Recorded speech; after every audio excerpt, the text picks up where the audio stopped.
গুড়টা ঘষে নিয়েছি। এবার এর মধ্যে নুন দিয়ে দেওয়া হচ্ছে। এবার নারকেল একটু ঘষেছি, সেটা দেওয়া হচ্ছে। নারকেল দেওয়া হলো, একটু নেড়ে নেওয়া হচ্ছে। এর মধ্যে ময়দা ঢেলে দিব, 1 কাপ পরিমাণে 1 কাপ ময়দা।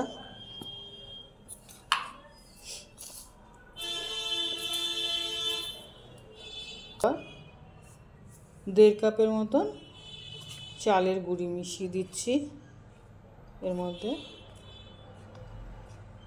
পাটিসাপটার মধ্যে একটু চালের গুঁড়ি না দিলে পাটিসাপটাটা ওঠে না ভালো। এবার মিশিয়ে নিচ্ছি এটাকেও। এবার পরিমাণ মতন অল্প অল্প করে, আমি দুধ দিব না, এটার মধ্যে আমি জল দিয়ে দেব। এটাকে দেখুন মেশানো আমার সুন্দরভাবে হয়ে গেছে। আর একটু দেখি তোল একটু করতে, একটু ঘন হয়ে গেছে পরিমাণ, আর একটু এর মধ্যে জল মিশিয়ে দেব।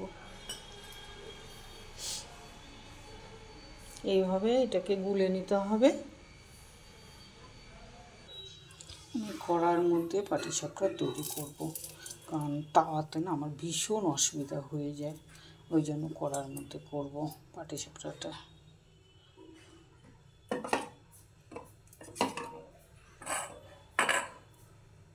গোলাটা দিয়ে দিচ্ছি।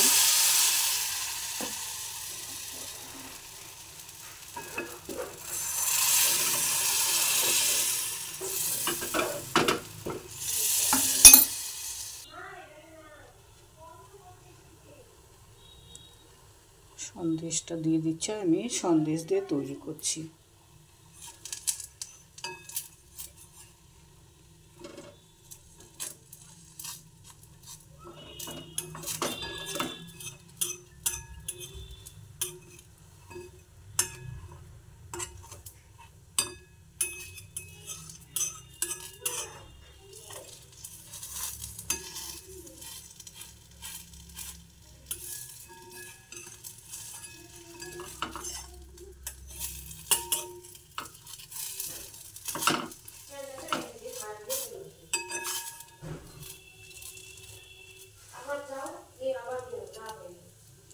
দেখুন কত সুন্দর হয়েছে, কি ভালো লাগছে। এবার আমি এটাকে তুলে দিচ্ছি।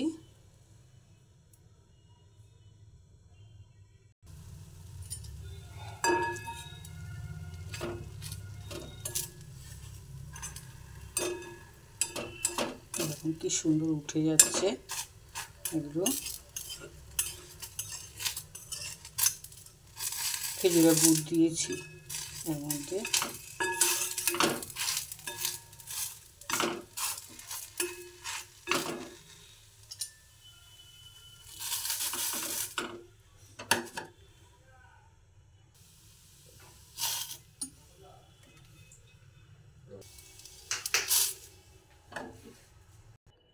দেখুন আমার সব হয়ে গেছে। এই যে একটা ভেঙেও দেখিয়ে দিচ্ছি। এই দেখুন ভেতরের ক্ষীরগুলো একদম। আমার মেয়ে আসলে ইয়ে করেছে, কারণ মেয়ে করে না তো, তার জন্য। এই দেখুন ভেতরে। জিনিসটা যদি আপনাদের ভালো লেগে থাকে পাটিসাপটাটা, তাহলে অবশ্যই একটা লাইক, একটা সাবস্ক্রাইব অবশ্যই আপনারা করবেন।